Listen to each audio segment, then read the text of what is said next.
I wrote on Discord not too long ago that this event is actually to be appreciated on some level because finally there is some creativity, there is something new that happened. Even if execution is not perfect, creativity and experimentation is to be appreciated because this is what makes the game usually better. And exactly for this reason, I would like to offer constructive criticism as a non-official content creator. Remember, as official content creator, I would not be able to do this according to the rules without getting terminated due to the forced positivity clause. However, as a non-official one, I can make the game better by offering ideas.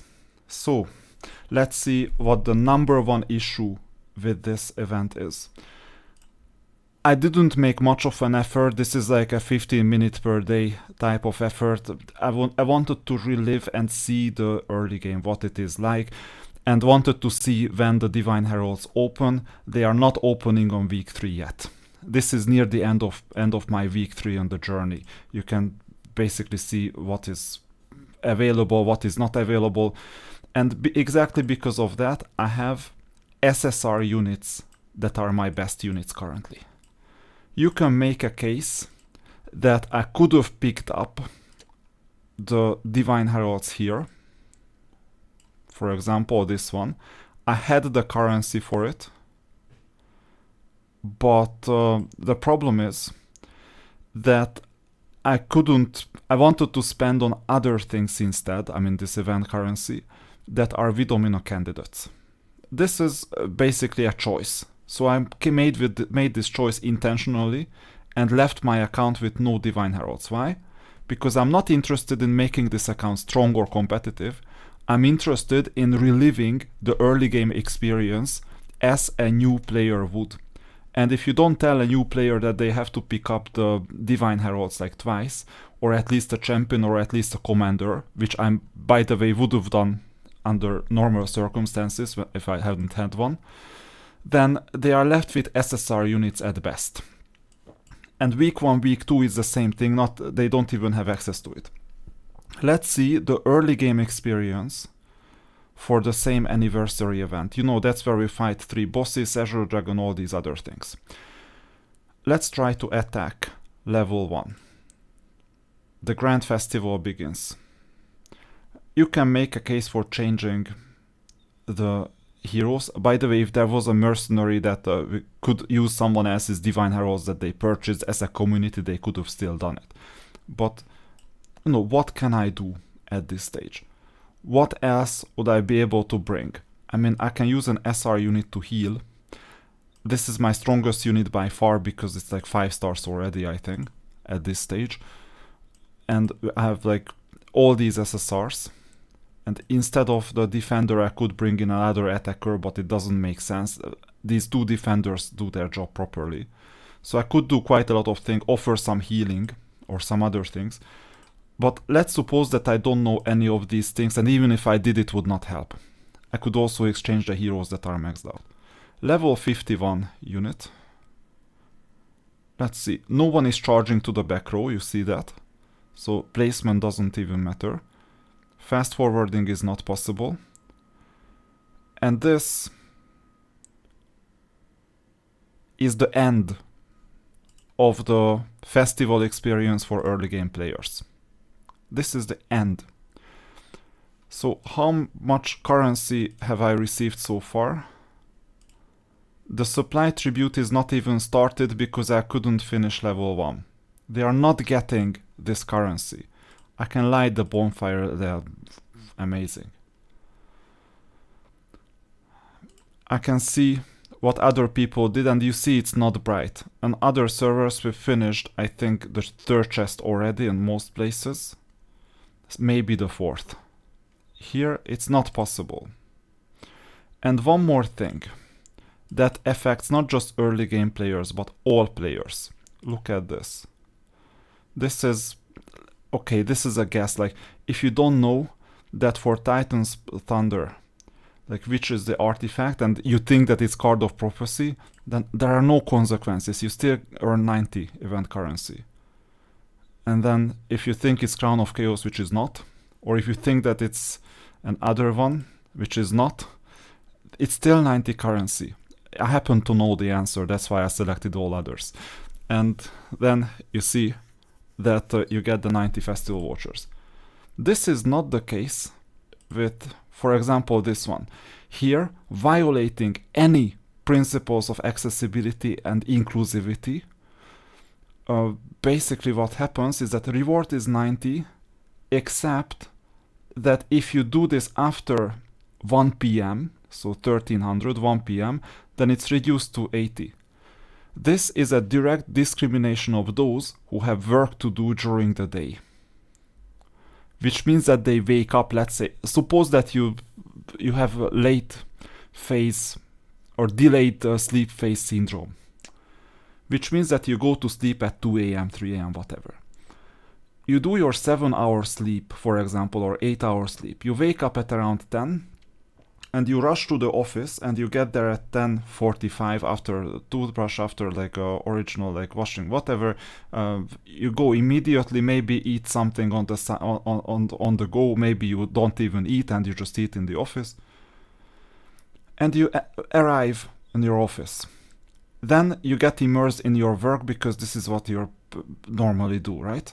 So, for example, in my specific situation, I can afford a lunch break. That's what I'm doing right now, right? And in my specific situation, during my lunch break, I can do anything I want. But not everyone is so privileged to do so. Or if I'm an entrepreneur, I can basically choose at what time I interact with these things. But not everyone is so privileged to do so.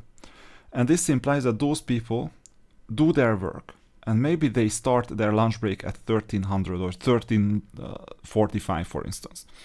And then they log in, and they don't even know about this reward reduction. All they know is that they see the 80. And proof is that on every single day before, until people told me on Discord that there is a 90 reward possible, and I just saw the 80. I didn't see anything higher before. This is new information for me today that it's happening.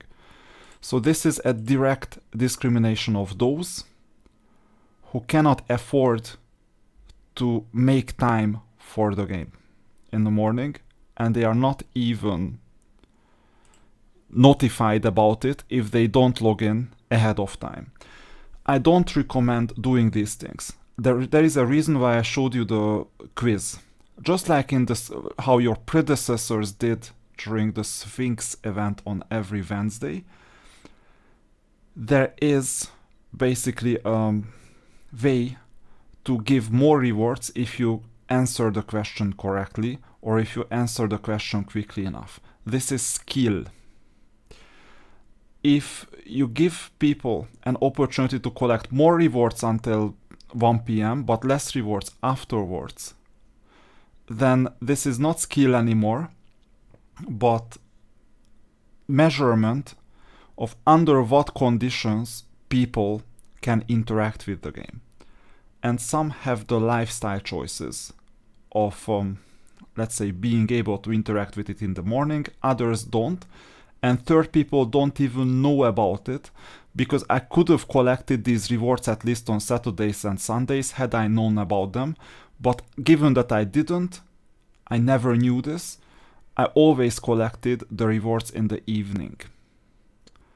And whether these rewards are disclosed in here, 6 chapters, ensure the ceremony occurs without a hitch and defeat the mastermind, the Azure Dragon who looks like a godlike unit, complete each stage and so on, vouchers, merchant, festive store, stage has been completed, special mechanisms, first chapter features, flow tribute and so on. You see, maybe you didn't see that for many players they cannot even defeat the first stage. And it's not like the previous anniversary where the development team figured it out just before the end of the anniversary, like few days left. And then they added a mechanism to nerf at least level 1, which made perfect sense. And this enabled them to sweep retroactively all the five attempts that they collected for about 2 weeks. Here, if you cannot get the hidden chests from yesterday, the day before, and the weeks before, then they are gone forever. So weakening it at this stage doesn't give you back the float tribute 300 plus vouchers plus per day, and doesn't give you back the hidden chest rewards. So it's not possible to just do this. The first chapter features the float tribute, which will generate a specific amount of vouchers per minute. So yeah, this is another thing that it's something new. We're not used to these types of things, by the way, in this community. You can experiment with this. Some people will like it, other people will find it alien. Same thing in restricted domains when you have the per minute reward, same thing here. I mean, if you want to go the hero's charge way, it will have consequences, obviously, that you may need to understand more than I do because you're running the show, right? There may be positive consequences, maybe negative consequences, we don't know. But this is not the usual way of how this game was run in the first 5.5 years of its existence. So per minute, based on the number of campaigns that have been completed, you see? The second, fourth, and sixth chapters each feature a world boss. Yeah, the Azure Dragon, that doesn't look like the Azure Dragon. Hidden chests, there you go, 3 types. And hidden chests look translucent when they appear on the map, and they will spawn at the same location regardless of server. This is not true. This is not exactly true, because every single time I saw different locations for the same items, and I could prove it with 2 separate emulators logging in 2 separate places. Maybe they spawn on the same location for you, but not overall, because it is kind of random. Limited time chests refresh at 5 each day. Rewards contained in every undiscovered limited time chest will be halved at 1500 every day. This is not exactly the way how it works, because the reward reduced from 90 to 80. And this is also, if it was like this, it would not make sense. Most likely someone gave feedback from the content creator team behind closed doors, which is absolutely fine. And then the rewards changed from 90 to 80, maybe because of the exact same reason that I named that. Listen, let's not discriminate those who don't have the opportunity to log in until 1500, so 3 p.m. server time, to do the 18 hidden object reveals. It's a bit too much, isn't it? And find the chest as quickly as possible, and so on. So you see that actually it mentioned reward halving, but that reward halving was not implemented in the way how you thought it would. Something was implemented that the 90 reward got reduced to 80. So this was the only thing. And you see, the overall complexity of the event is far too high as well, because you see that players would like to plan ahead. That's why you get all the confusion on Discord. And I'm still praising the event for doing something new, something creative, obviously, because maybe you couldn't have known this, because there is a world where, let's say, you employ a junior developer, for example, or a junior event manager, and they are like, okay, let me justify that I did work, so I overcomplicate the math behind the whole system, and I report upwards, look at the amount of work that went into this. Just look at the mechanisms, look at the math, look at all these things. Isn't this amazing? And then players don't like it, and then you say, but look at all the work that went into this. Players will have to appreciate this, because I worked so hard on it. Players just don't understand. You know what this is? This is swapping the window with a mirror. Which means that if you look out the window how players enjoy the game, and this is your motivation, then you create a better game. If you just look at the mirror, admiring the amount of work that you do, or the type of work or nature of work, or admiring even the bank account, then people will conclude that it is about the live service team and not about the player anymore. And this is the dangerous part, because if players start concluding this, then the magic will be gone. And once the magic is gone, and you just see the game as basically an attempt to make as much money as possible, as quickly as possible, players don't matter, we matter more, players are secondary, then it's not a customer first experience anymore. And this implies that players will not reward the effort with their wallet or with their attention. And this is my warning, that I would recommend shifting back to the way how the game was run in the first 5.5 years. I cannot say this more constructively than this one. It's the interest of players, operators, and even those who want to maximize revenue in the game, to make sure that everyone goes there what they are looking for. If we go to a theater play, you buy a ticket and want to enjoy a show, you won't see the actors come on stage and say that, listen, in order for us to give you a good performance, please buy the VIP ticket too. Straight away, we'll just go through it, and those with VIP will get some earphones and they will hear us. And we will not talk, we will not sing, you will just enjoy that performance. Because in that case, the audience will just say that, okay, this was sunk cost, the entry ticket, I'll go to another theater and enjoy the performance there. This is the reason. This is exactly the reason. So that's why please think about early game players. Make them at least, like regardless of account maturity, give them at least something to defeat the first level, maybe get the float tribute running, and then in a few days they will afford at least a commander to finish the second level. This is meaningful progression. There was no meaningful progression in here for a new player. Okay, you need this like badly to give some experience. This autumn ceremony can be enjoyed from level 20 onwards. Level 20 has no chance unless they purchase a Divine Herald for money. And that offer is not always available.